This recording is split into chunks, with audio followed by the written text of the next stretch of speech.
Let us start writing the code for the missing operators activity from the Why Byte Python programming course. The first thing that the code asks me is a number. So I say num1 is equal to input.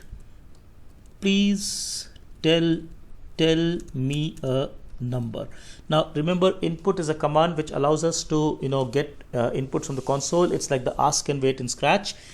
Let's say I did this as expected. I get a question there. Please tell me a number.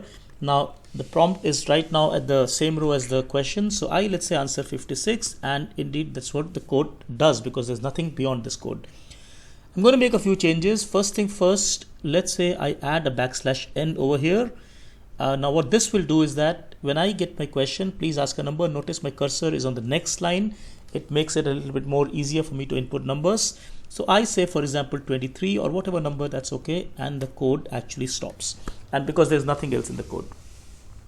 Before going forward, however, let us see what does the num1, what is the data type of num1. And I do that by using the type command. So if I say type num1, in fact, I see class str, which means that the input command is returning me a string, which is how it behaves. So input command always returns me a string. In this case, I can convert this into a number. I can say, so if I look at, say, for example, num1, indeed I see 23, all right, but it's actually not 23, it's 23, because notice the single quotes here, which means that the interpreter is viewing this not as a number, but as a sequence of those characters. That's why it's a string. But the good news is that we can convert this, as we said. So I can go and say int, for example, num1, and I get out an integer. Now this time it's a number, 23 is a number.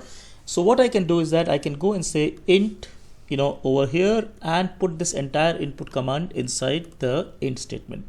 Now once this happens, basically I'm going to get a number. Let's say I ask a number and I say, for example, 123.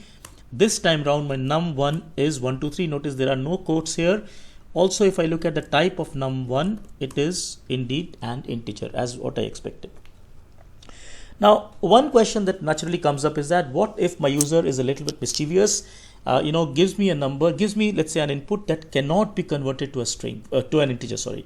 So for example here, let's say print me a number. Now I be a little bit, let's say mischievous. I go and say ABC.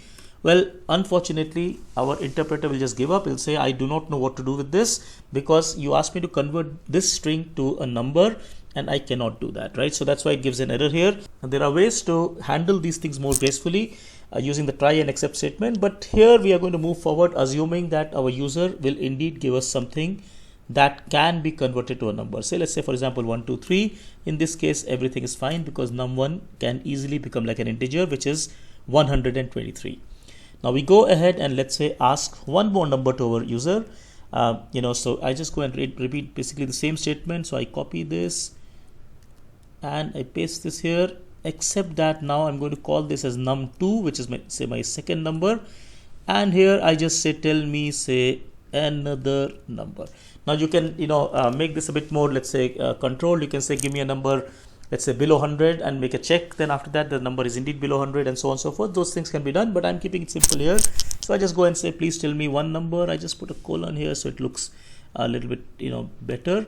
And likewise on the next number. So if I were to do this, now when I run this command, I get the first question, which is, tell me a number. So I say, for example, 12. The next number, let's say I say 54. Now remember, my num1 is 12. My num2 is 54, and both of these are integers because of this int command up here. We'll go forward in the next video, but I hope you're liking this. Like I said, if you want to learn Python in this way by building activities, do check out our website www.whybyte.in. We have lots of such activities. Take care. Thank you so much. Bye bye.